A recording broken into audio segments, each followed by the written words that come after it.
The Mayor and City Council (MNCC) has launched an investigation into the allegations that two persons who do not work with City Hall have been collecting vending fees from the night vendors at the Stabroek Market for the past 2 years. This discovery was only made on Monday during City Hall's statutory meeting, according to People's Progressive Party Civic (PPP) councillor Don Singh, who also sits on the Finance Committee. The practice of City Hall collecting fees from the night vendors ceased in November 2021 because of issues surrounding where the money would be lodged. Just yesterday, we had an issue with the outgoing treasurer, not an issue with her, but I asked her, I got up and asked her, says, you're gone, you're leaving after 33 and a half years.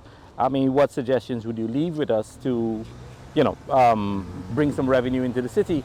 And she was like, well, let's start collecting from the night vendors again.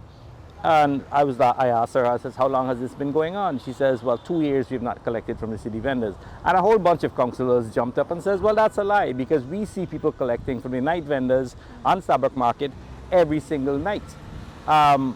And that caused a huge furor, because if we've not been collecting for 2 years and somebody has been collecting for 2 years, we're talking $60 to $70 million has been collected by persons unknown. Currently, night vendors are required to pay between $1,500 to $2,500 to ply their trade in the area.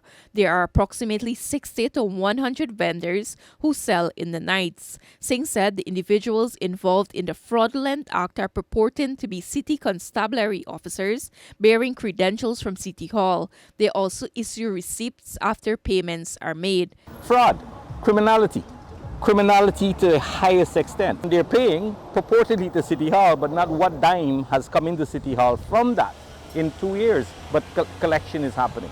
It just makes no sense. According to Singh, if the City Constabulary, which is the investigative arm of City Hall, do not act, the Guyana Police Force will be called in. In the meantime, he is calling on night vendors at the Stabroek Market to cease payment of fees and to come forward with the receipts issues which can aid in the probe. Reporting for the newsroom, Sharda Bacchus.